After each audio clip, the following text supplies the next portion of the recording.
think you're wearing the same shirt in the intro as you're wearing today. May well be. That had to occur sometime. Yeah, Okay. absolutely. Okay, so welcome to Spin Legal, everybody. It is Tuesday, 17th of June, 2025. This is episode 71 with Angela and myself, and we are partners at Invictus Legal LLP. And tonight we are looking at the question of small claims court developments. Okay, so welcome to the new time of Spin Legal on Tuesday night. How do you like Tuesdays, guys? Do you prefer Tuesdays? Hi, everybody. I'm here. Okay. So this is our first Spin Legal on a Tuesday night. My bet is there'll be people listening tomorrow night and trying to tune into us, and then they won't find us, and then they'll be kicking themselves when they find out we changed to Tuesdays. Yeah, but anyway, we'll figure that one out. It'll all come out in the wash. Yeah. Okay. So there we are. Claims, big changes. Yeah. Okay. So just to let you know, if you need legal advice, contact Invictus Legal 905-688-5598. Get Angela at weareinvictus.legal or me at peter@weareinvictus.legal. Our website is weareinvictus.legal. There we go. Okay. And so there's a number of amendments that are coming out under OREG 25898, which are the rules of the Small Claims Court. So they're basically updating a number of things that's effective June the 1st. So they've already come into play right now. Mm-hmm. We were talking some of these things have been operational until now, but were not put on paper. Now it's all electronic.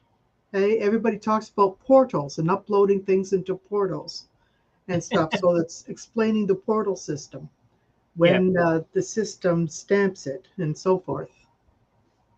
Well, actually, I have to say that if we wind the clock back a year or two on the procedures on the Small Claims Court, I have to say that, okay, what would happen is you'd upload something, it would go off onto the portal, right? Mm-hmm. Fly away up there at the speed of light, and you're sitting around here twiddling your thumbs. Okay, get me the response. And a few days later, the response would come. So it's a good thing to get a portal, and probably the basic checks. A portal can make the basic checks of any claim, right? Have you filled in the amount of money that you're claiming? Have you filled in the person's name? Have you put in their address, etc., etc. Now, it isn't going to help you if you put in the address 123 Monument Street, and then once you serve the person at 123 Monument Street, you scrub it right out with a Sharpie, right? Mm-hmm. Because you don't want them to know your address, right?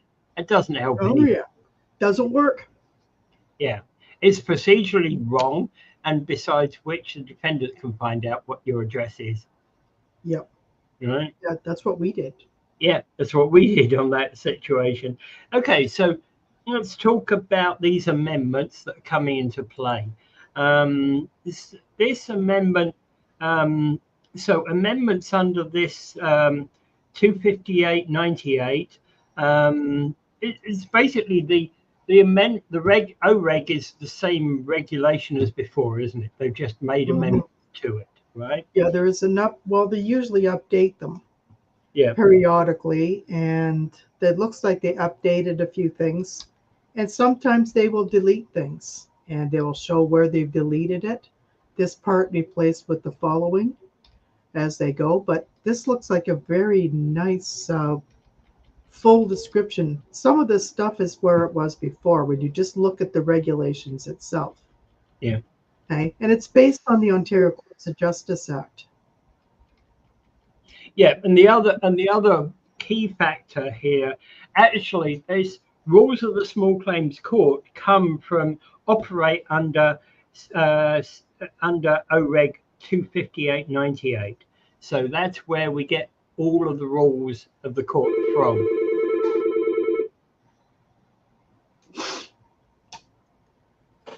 Right? Yep. It's where all of the rules of the court come from, so that's under that particular section. But there's also an amendment under OReg 626/00, which is a significant amendment that comes into effect on the 1st of October 2025, which is all about the DOSH. Hey. Which is the fuss that's going on. It's where Small Claims Court is no longer $35,000. After that, it's $50,000. Even though many of us have been pushing it to be $100,000 like it is in Alberta. But I think they'd like to go dribbles and drabs in Ontario. Maybe because we're a very busy court and they have to have more deputy judges. Well, the result of going, there's the awkward thing about the Small Claims Court always is those marginal cases. When it was 25,000, if the claim was worth 30, but now it's 35,000 if the claim was worth 40 or 45. When it's 50,000, it's going to be the claims that are 50 or 55 or 60, right? Or even potentially a claim that's 75. So, and when it goes up again, potentially to 100,000, it's always going to be those margins, the ones right on the edge of the limit. And generally speaking, if you can do them within the Small Claims Court, the costs are generally lower than in the divisional court. But they're also, the costs what tends to happen is the procedures are much more simplified. Yeah.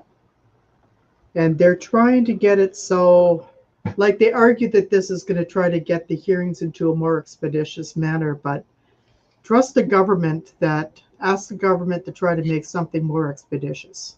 Mm. Have you ever heard the government actually saying, I plan to make this procedure more expeditious, and it actually becomes expeditious and quicker? Normally when a government says they're going to make something procedurally better, that means they put in 16 different steps. Yeah, I noticed that there's another step here called the Trial Management Conference. Yeah, we'll get to that in a little while. Yeah. Okay, so we talked about OReg, this OReg 258/98, and then the new one is increase the appeals limit, etc. And the other thing to note about this is that the limits go up from 35,000 to 50,000. It also means that the appeal threshold increases as well from 3,500 to 5,000, meaning higher threshold for appeals to the divisional court. Yeah. It also means that the maximum amount of a claim, the costs associated with a claim will go up in proportion. So all the costs associated and all cost awards and things like that will go up. And even for self-represented litigants. Yeah. Okay, which has tripled from $500 to $1,500. Yeah. Okay. Yeah. Although there are people that could do self-represented in simple cases, okay, for different things. I don't recommend it for cases that are even a bit more complicated. Yeah. Well, exactly. And it's not about the money. It's not about the money. It's about the cost risk. It's a cost risk. Yeah. Yeah. Exactly. And to a large extent, if you're a defendant and you're defending a claim that you shouldn't be paying out money on, I guess that, hey, corporate defendants have been there for years. No, Angela, I'm not paying you a damn red cent. I'm going to pay every penny you think I owe you to get a great lawyer who's going to deny that I ever owed you anything. In fact, the lawyer is going to make the case so murky for you and won't even recognize that you and I ever met.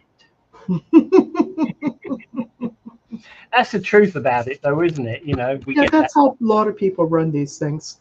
Like Yeah. they'll hire some Bay Street law firm to fight for them. Go Yeah. for it. And in fact, in defences, we see the same in small claims, because you know, it's like small claims. You know, they spend lawyers, they might spend 20, 30, 50,000 at least on a small claims lawyer, Hmm. you know, to represent. Anyway, it is what it is. All right. Okay, so moving on.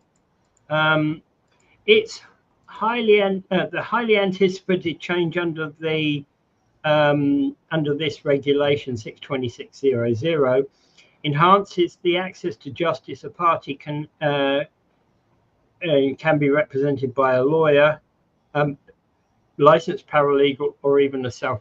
You know, so they get more costs associated all around. Yeah. Yeah. And it's also when they set up the costs higher than that, it encourages settlement. Yeah. There are also rules within the small claims that an offer to settle could be given to you, and then you say, I don't want to pay him one bread cent, and then you decide that you're not going to, and then you go ahead and take it to court. You go to court and you lose. That could come back to bite you in the way of double costs. Well, in fact, actually, there's a number of ways that, in fact, that can bite you, because you lose. You know, it potentially does have harmful repercussions. But in fact, actually, if you think about it, the court system is to encourage people who've got, you know, legitimate claims to go forward and pursue those claims. It is also supposed to discourage people who've got illegitimate claims, who don't have the right to the compensation they seek. Hmm. All right. And, you know, how often do we see that?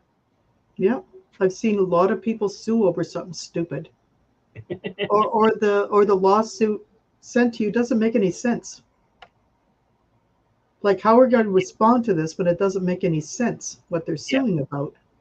Yeah, I know, absolutely. So, but again, Usually that's self reps. a semantic issue. Hey, I once came across a claim that was, which was 350 times 12 equals whatever the sum was, and plus, you know, 95 times 12 equals whatever the sum was, plus 150 times 12 equals whatever the sum was. And it's like, what do you mean by that? What are you claiming here? Yeah, like what is the significance of this? Yeah. And hey, I get it that you know what you're claiming, right? You know Yep. what you're claiming as the you know, person starting the claim, but nobody else knows what the $395 was all about, and why you're multiplying it by 12. Yeah. Yeah. And you know, and exactly, because you haven't actually. It's like, go back to maths homework. Do you remember the time when your teacher said to you, Angela, when you write the answer, you don't just write the answer, you show the class how you calculated the answer? Hmm. Because my teacher used to say, but it doesn't matter, Peter, if you got the answer wrong. If you got the method right, you can get, you know, you can get 4 marks out of 5. Yeah, personally, I think that encourages bad studenting, but still, Hmm. you know. Anyway, so that's the way it is. So, you know, one of the questions, of course, though, about small claims is that you know, you get a lot of this. We get kind of people that come in and say, hey, this claim's worth $1 million, but they got no proof. Yeah. And I said, okay. Show me. Show me. Yeah. You know, Yeah. show Tell me me. the $1 million. Yeah. Right. You know, show me the $1 million worth of stuff in the claim. Trouble is, of course, that a lot of people assume, we've all watched American television, American news back in the day, and we've all watched these things whereby, you know, this guy got electrocuted because he lent the ladder, lent the ladder off of on an electric cable, and got shot across the road and then crushed by a truck, and now his family's suing the electric company or the ladder maker for $120 billion. We have a guy who joined us on the comments. Oh, we do. We do have a comment. Hey, there we go. Paul Taylor has joined us. In university, I did advanced calculus class that marked using the bubble card, the meaning of all right or not mark, the all right or not mark. Yeah. Thank you, Paul. It's either right or it's not. Yeah. Well, that's what they did with I was in grade 13. I was back in the time when there was a grade 13. Well, that was part of basic maths for me. Me. Did trigonometry, calculus, and algebra. 3 different courses in grade 13. Yeah. And then we went into, sines and cosines and things like that, and those blew your mind. Well, those are fun. Yeah. Anyway, the point being is that we get, when it comes to claims, we've got to claim for something real, right? That's for starter, right? You've got to be claiming for, and I think this is actually part and parcel of something we were looking at today. It's like there's got to be a connection between the plaintiff and the defendant. Oh, Paul had another secondary comment. Yeah. Okay. He failed the class. Oh my God. Sorry, Paul. I'm sorry. Sorry, Paul. I'm sorry. Yeah. Right. But in fact, actually, when I went to law school, there was a section of the law school, the legal practice exam that I did, where they were talking about you had to actually show the steps in there as well. Right. So it's not the only place where showing steps was important. Okay. Legal stuff, you do have to have steps, and you have to show logically how you follow through. Yeah. And the point being is like, okay, so some of those steps are, you when you're making a claim, particularly when we're talking about small claims, you've always got to serve the other person, or you've got to let the other side know about certain situations. And I believe some of the new enhancements that are going to be going in are actually to make more electronic access to everything. Yep. And hopefully we can start looking at it, and we'll be able to look at the entire court file online. That will be a very good thing to do. Well, actually, that's one of the kind of situations that I don't like about the current system is I can, so I file an application, I file some papers. These ones here, right? So I file the papers, I send them up to the court, and I get a note back from the court saying, oh, sorry, you didn't include X, right? Got to do it all over again. Oh, too bad, so sad. Yeah. And then, oh, you put it all up there now. Oh, sorry, you didn't include Y. So I've got X in there, but now you're telling me I didn't have Y. So why couldn't your portal tell me you need X, Y, and Z in order to file this document? If you're filing this type of document, this is what you need. Yeah. But they don't do that. Right? They just throw it back at you, bounce it back at you. one I've step had at a time. lawyers tell me they sent $800 document filings only to be sent back something to bounce it back at them. Yeah, yeah. And that's one of the annoying features about this. And I'm hoping that the new portal is actually more up to date. One of the questions about the current small claims portal is that, okay, so from a viewpoint of a self-represented individual, you probably only got one file up there. You know, it's likely to be SC 254196-00, you know, Jones versus Smith, Hangham High Court, right? and you've only got the one claim, and that's all you're ever going to be doing, right? Yeah. Whereas for us paralegals, there's a slight difference because, in fact, we might have hundreds of claims out there. Oh, yes. So I actually need a portal that can tell me, hey, you've got 5 pages of claims. I log in, I've got 5 pages of claims. I click on this claim, and fine, that's fine.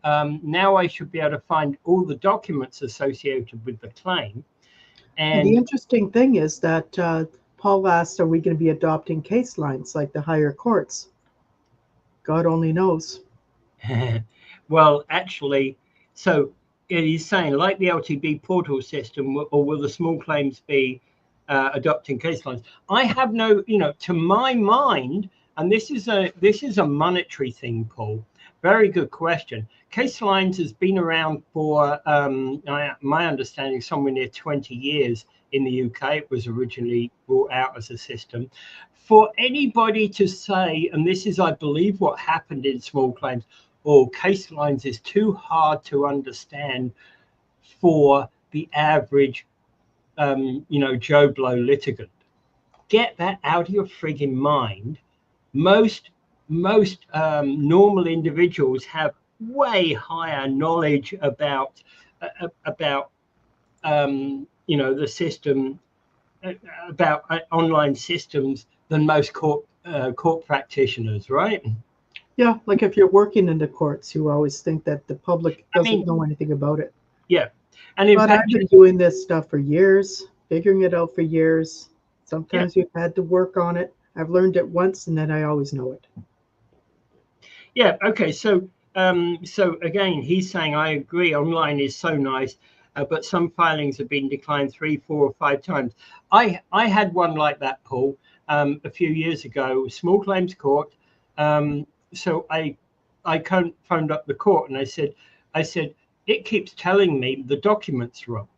And I said to the court person, you know, just let us double check the documents. So we went through the version numbers of the documents, and usually those exist in the bottom, like the bottom left-hand corner of your document.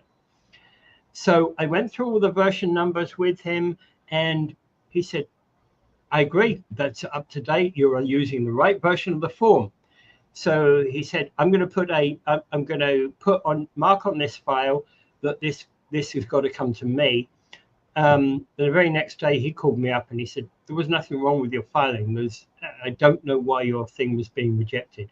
I had a look at it. It's fine. You know, move on to the next stage. Now, this is where it was. It probably was a computer error because back in 2020 with the COVID and everything, it was rushed. Yeah. Yeah. Oh, I think that was probably the case. I think in 2020, everything was rushed. Yeah. Yeah. And it wasn't very wise just to dump it on everybody. And in all honesty, the big problem here, and Paul, and I'm, you know, we have got case lines you've got case lines or case center in the main courts. We've got a different system. We've got virtual crown for the criminal courts. We've got this whatever hunky-dory system for the you know, for the other courts. And we've then got this, what do you call it? Is we've got Salesforce for LTB, and we've got case lines for another one of the tribunals. We've also got about 3 or 4 different tribunal systems.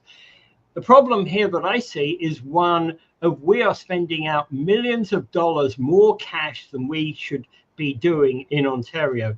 Buy one system, it costs one amount of money, it applies to all courts, and you can have differing rule, differing case numbers for each type of case.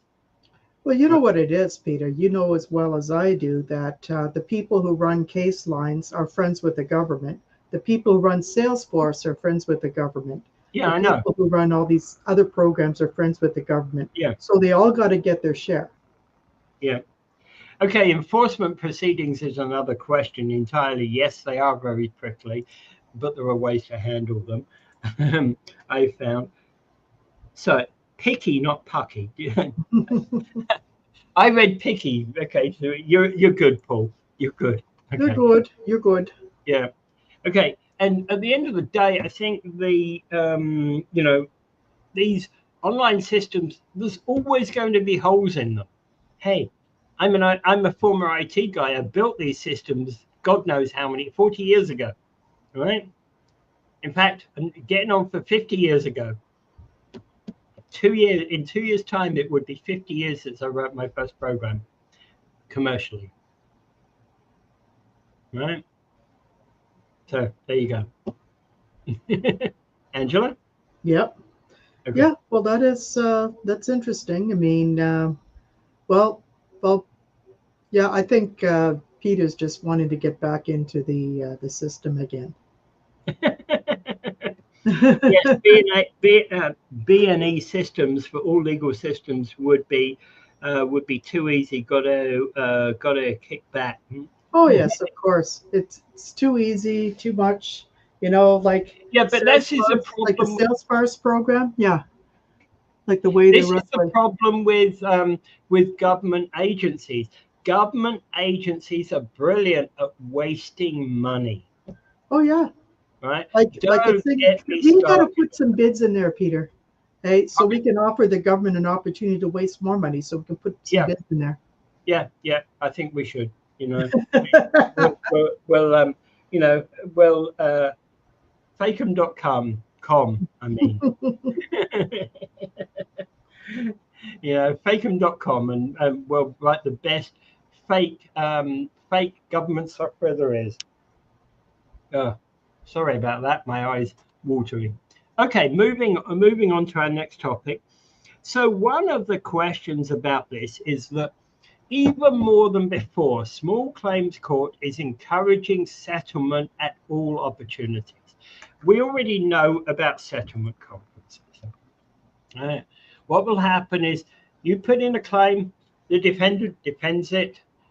Approximately 6 weeks later, you'll get a settlement conference. There can be reasons why it's more than 6 weeks, and sometimes when you've got a defendant claim coming along board with your defense, then a settlement conference needs to be delayed in order to actually have both sets of defenses in. So that you've got the main claim, the defense to it, the defendant's claim, and the defenses to that.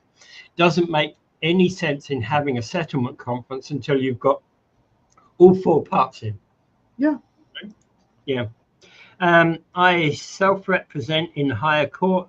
I like case lines, case centers. So I hope small claims use that. Yep. Family, civil, divisional, appeal, all use it. My vote is to go case lines. Yep. Yeah. And the thing is, they're looking at getting paralegals to write to do judicial reviews and appeals to the divisional court level. Yeah. And I think that would be something that would be good. Well, and that's essential, I think. Mm-hmm. And then we'd be using case lines anyway, so what's the difference? Yeah. So go case lines everywhere. And honestly, yes, of course, there are going to be a few people out there that are technophobes, right? Mm-hmm. But at the end of the day, hey, I know you're a technophobe, Angela, but at the end of the day, there's fewer and fewer people like you. Don't think so. I knew you'd give me that look. I knew you would give me that look. I give Okay. Peter a lot of looks. I had one case settlement conference where that had to be rescheduled and rescheduled because filings were not done. Judge even laughing how fast, right? Yeah. I've got one we've got one upcoming that we've got to attend. That's again had to be rescheduled because of the fact that the defendant claim hadn't been gotten in there before the first one was first settlement conference was up. I've got another one where I've got a motion hearing 2 days before a settlement conference. Yeah. Exactly. The judge might think about if there's going to be a settlement conference, why have a motion hearing? Because they usually don't like that before a motion hearing. Yeah. Before settlement conference. The idea was that you would hold the settlement conference before the motion hearing. Because then there would be a ruling out of the settlement conference that would either allow the motion hearing to go ahead or wouldn't. Right. Because I've been known all the time when I go to a settlement conference and I complain about something and I think something should be shot down, they'd say, oh, file a motion. Yeah. But then you try to file a motion before the settlement conference and they tell you to go to the settlement conference. And the whole, well, that's, yeah, and but again, that's true as well. The whole motion issue is something, if you think about it, the Superior Court is actually motions all the way, isn't it? Mm-hmm. Everything in divisional and above is motion, motion, motion. Everything that you want to do is motion. So I'm praying for the LSO to allow us to do divisional court. So many people lost look at HRTO 97% summary dismissal. So we need to be able to, as people, to afford lawyers. Yeah, because this is the thing with this is how a human rights tribunal was resolving its backlog. Let's just dismiss everything, and then we'll reduce the backlog. And I think that that's a very bad way to handle things. I was talking to a few other human rights employment lawyers, and they were saying they were getting a lot of notice of intent to for summary dismissal. Yeah. Okay? So we've had to constantly. Most of the time, I manage to get it back in, but sometimes they do still dismiss them. And I think that these things, we should be able to have a right to go up to the divisional court to challenge or JR them. Yeah. Okay. Yeah, but again, when it comes to procedures, we've already gotten a settlement conference. So basically, you submit the claim, you submit the defense, the settlement conference happens. Now, if the defendant doesn't submit a defense, the plaintiff can now go to default judgment and hey, give us the money, Angela, give us the money, right? Or we can go there and say, I own your house now, or I own that car now. Yeah, nice. It's nice. I want your $250,000 RV. You know, give it to me. Give it to me. You know, hey, I've got a court ruling. Slap it down on your desk. You know, give me your RV. Yeah, yeah. And we can joke. Yeah. Right.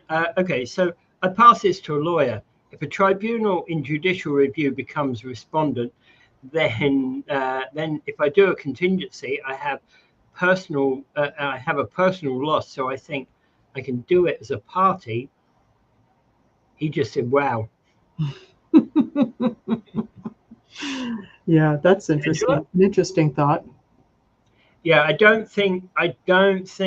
Well, judicial review is an interesting question because, in fact, in judicial review, the question at hand really in judicial review is whether they took the right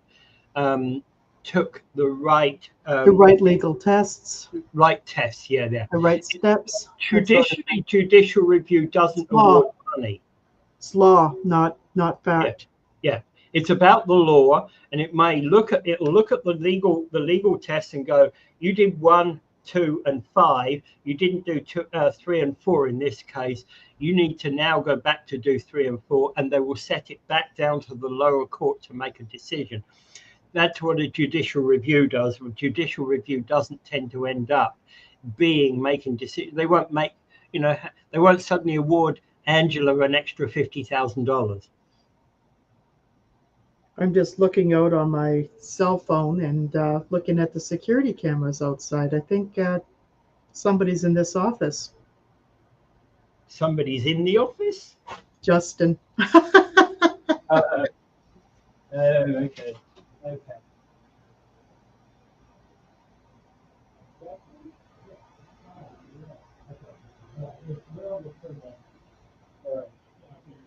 Yeah. Yeah. Yeah. I think he was trying to sneak around and trying He's to in the fool us, office. but I hear the noise, okay?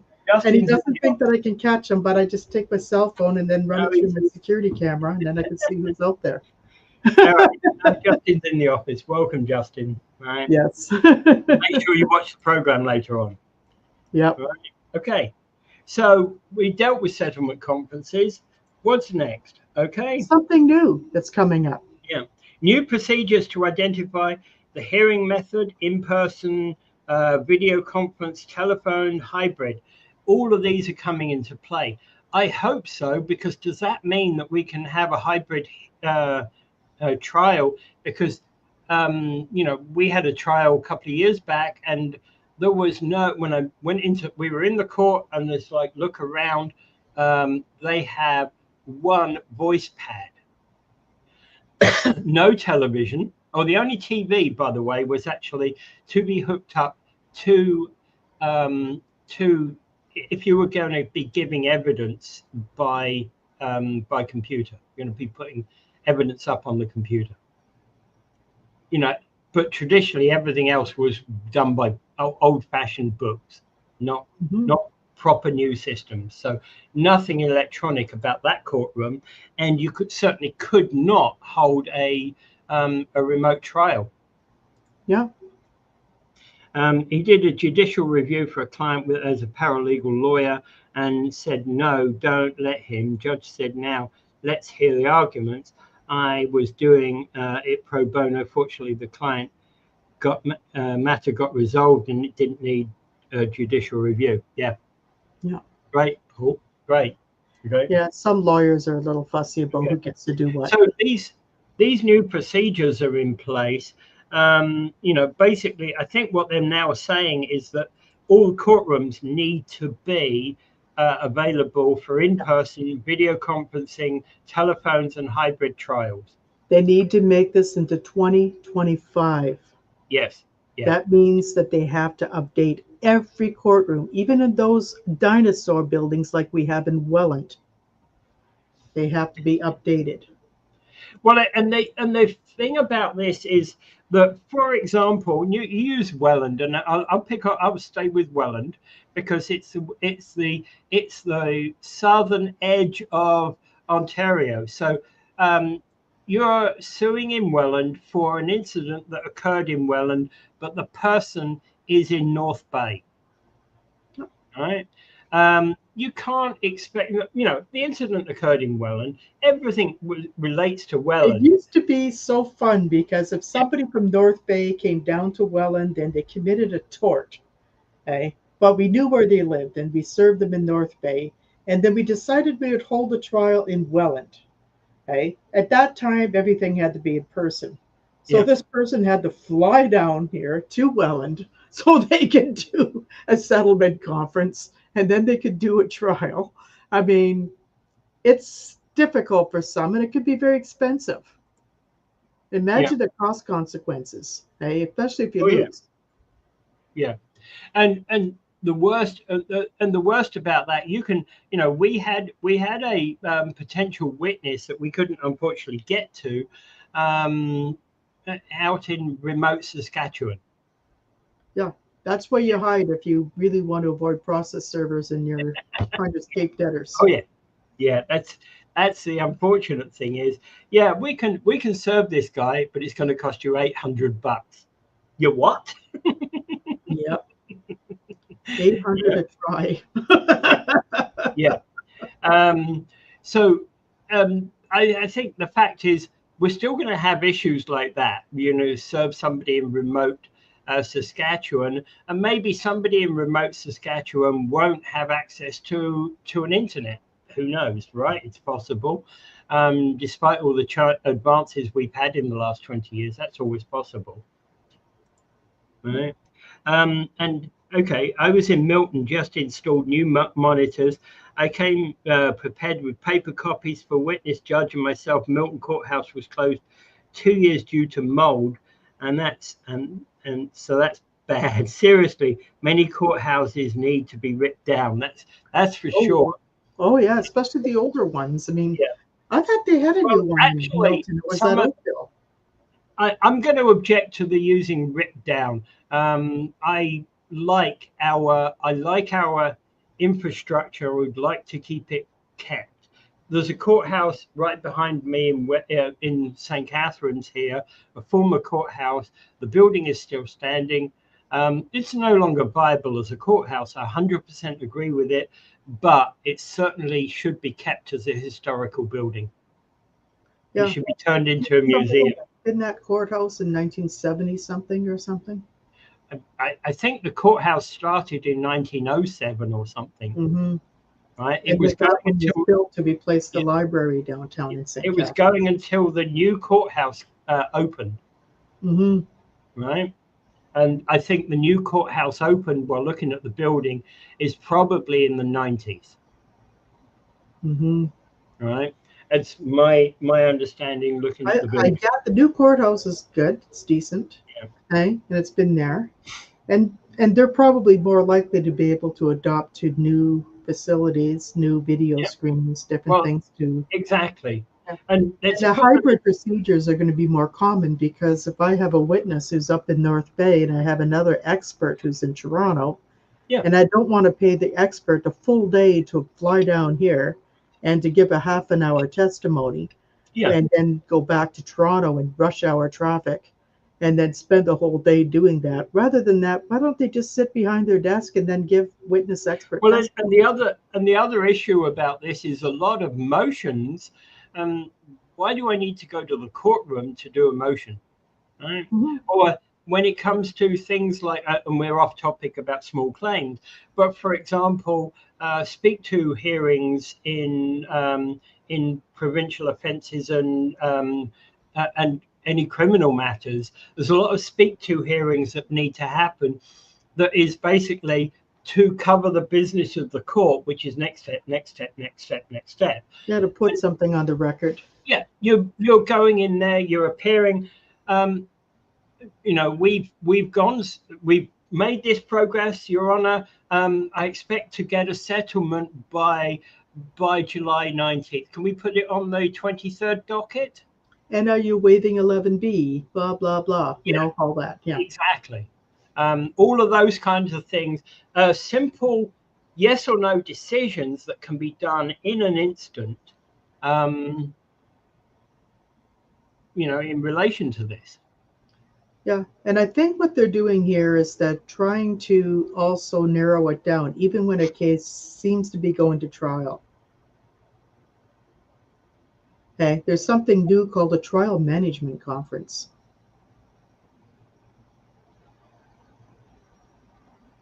Yeah. So they will not conduct a trial, but they will help you set up for a trial. Oh, sorry, you were just saying the next. A trial management conference. That's a new thing. So this is a new thing. This is entirely procedural, isn't it? Whereas the settlement conference was about the facts. Mm-hmm. Right? Yep. Trial management conference is about how many days will be required, who are the witnesses, what is the evidence. You haven't got all the evidence up now. Can you make it available by X date? Right? And they can set up disclosure and production, and you can make requests for production. Yeah. And then you want to know how many witnesses, which witnesses, and they can also deal with things like, is 15 witnesses really necessary? Yeah. Okay? When you can do with 2. Well, and yeah. So what is Mrs. Smith going to bring to this case that Mr. Smith didn't already know? Yeah, okay, so she lives in the same house. She witnessed the tour in action when it was going. Is her evidence going to be radically different to Mr. Smith? Did she see it at a different angle? Mm-hmm. Upstairs, downstairs might not be enough. Yeah, exactly. This is where you have to be really, really careful because even when I advise people, like I get people saying, "Oh, I've got lots of witnesses." So they come here with a list of names and telephone numbers and they want us to call all of them, every single one of them to the court. And I said, "Well, I think what I want you to do is to have each of them send me an email and tell me what they're going to say, Yeah, what they know about the case. And then I can call them afterwards and see if they're really different and if anybody's actually essential." yeah. And the question here is that you've then got a witness who, Mary, who's basically, oh, I don't even know Mr. Jones, never met him in my life, but I can tell you he's a real bastard. Well, that's Yeah. totally And then unhelpful. there's also there's something being introduced called witness abuse. Like if you're calling witnesses for nothing, okay, and you're wasting somebody's time, they have to take time off work and everything to come to show up at a court, and it turns out they don't know anything Yeah, about whatever and, happened. Yeah, and that Paul person makes who told that witness is going to have to pay that witness for their day off yeah, work, everything. yeah. Paul makes an excellent point here. If you say you're going to be ready, 100%, Yep, right? be ready to go ahead. Yeah, and And he's talking about Browne. outside of a death certificate, a pandemic, an emergency, something like that, you're ready. Yeah. Okay, so Brampton is doing trial management and small claims. He just did one, and the lawyer asked for an adjournment, and the judge allowed it.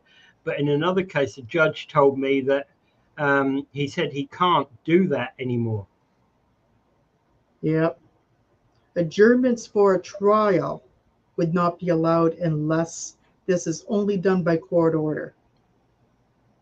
Like you can file for, like on consent for an adjournment, but it has to be granted by a court order. So someone's going to have to appear in court and speak to it. Yeah, and part of the problem about adjournments is you coming to court and well, thankfully most court cases are not like the one that I did, which was 5 years after the fact, where I asked, I'm reading off of the script, so to speak, their claim. So I said, and when did you inspect the motor vehicle? Oh, I inspected it on the day that we received it on the 1st of July. Mm-hmm. That's not what it says here in your claim. Mm-hmm. Blown your case. Sorry, Mr. Claimant. Yep. And what can I say? There's nothing I can say. And, I can ask the question, are you sure it wasn't an earlier date?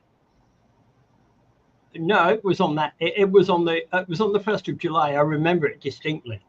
Yep, because it was Canada Day. Everybody was singing "Oh Canada." Yeah. I'm like, yeah, sorry. I'm sorry. Your case is now gone because you blew it. All right. Happened to me in a 4-day trial. Yet my side one witness. Yeah. Yeah. Um, and the nature generally of small claims court cases is generally that we're trying to actually keep the time down. Yeah, And I like think you that's don't the want point. 4 and 5 day trials. Yeah, Try I to think keep that's them the down. point about This is trial why you don't management. have 15 witnesses in a case. You Yeah, try to keep everything focused. yeah, So if you're saying that I was wrongfully terminated from my job, you don't bring in other witnesses who are also worked at the same place you did and who are also quote unquote wrongfully terminated. yeah, Right? All they care about is you and yeah, you giving witness about why you think you were done wrong by the yeah. Oh employer. yeah, yeah, yeah, And also exactly. anybody who saw you or knows about that situation. And as I said, you have to have witnesses that can give relevant information. The fact that Mr. Jones and Mrs. Jones saw the accident doesn't, and they saw it from the same spot. They were holding hands and kissing as they were walking down the street, and bang, right? Yeah. they saw the accident, but they only need one person to be a witness. Yeah. There's no any additional need. So get the witnesses down, get the agreed facts down. Let's probably what you need to start the trial with, Your Honor. Your Honor, John Smith appearing for the plaintiff. The agreed facts in this case are 1, 2, 3, 4, 5. The issues that have to be decided by this case are 1, 2, 3. Now, you know, we've trimmed it down to the core, and hopefully we can be back into one-day trials again. Yep. Exactly. It'd be very nice to get back to that, because every time I go to small claims, it's always 2 or 3 day trials. And many times the issues at that trial could have been done down and dealt with in 1 day. Yeah. It's usually, a lot of times it's with a self-represented party or with counsel or paralegal that may not be as experienced in terms of handling the witnesses in the trial. And so they come and we spend half the day organizing it. Yeah. Okay, so all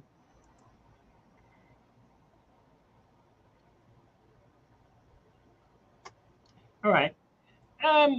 Got a time management conference. Brilliant idea. I think that's the whole point. We're going to narrow issues, facilitate full disclosure, and set trial dates efficiently. And I think the point about setting trial dates efficiently is the worst aspect about this is that I've got a witness who might well be whether they come or dialing remotely, it's a different question. But now if I'm doing this and facilitating the proper timelines, and that's managed by a judge, we can say that, hey, witness 1 is going to be an hour and a half. They're going to show, these are the elements of the case they're going to be showing, and the judge can basically say, well, I accept that certain of these elements have to be shown, right? Other of these elements are actually not relevant to winning or losing your case. Can you focus purely upon these elements of the case? So Mr. Jones' evidence, I don't care that he was at the Sudbury Horse Show. I care that at the Sudbury Horse Show, he bought a pony, for $10,000, right? And that, that is all I care about. That's the only context in which the Sudbury Horse Show matters. Exactly. Right? Let's move on from there. Keep it down to the bare minimums, and you could put into place that way. You can put into place some pre-disclosed facts that both parties make available to the judge. Would that seem reasonable? I think. Angela?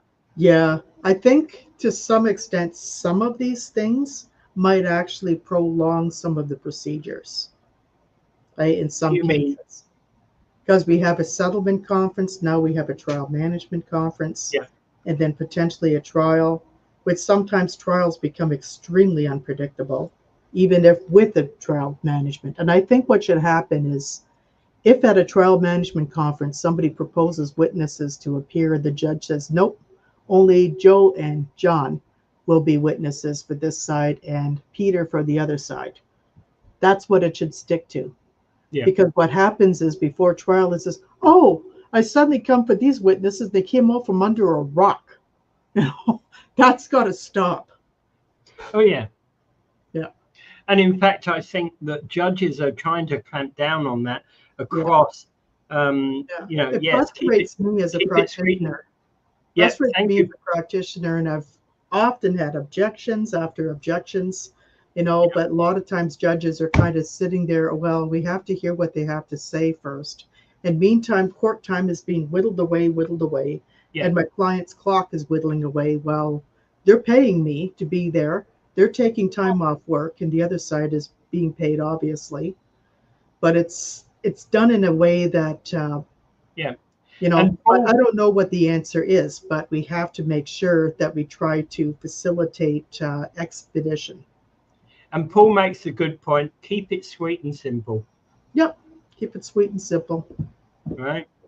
Okay. So so where do we, so ultimately, um, realistically, there's points where you can't settle, right? Yeah, There really is points where you can't settle. You've gone through the settlement conference, you've gone through the trial management, and you're out here. You're yeah. And what different. I really hate about those times is sometimes the difference is $1,000 Yeah, between the parties. yeah. One party says, okay, they'll owe me $11,000, and the other party is only willing to pay 10. And they're sitting there banging their heads for hours about whether they're going to pay that much. I think that a judge should actually say, look, pay them the 10 and be with it.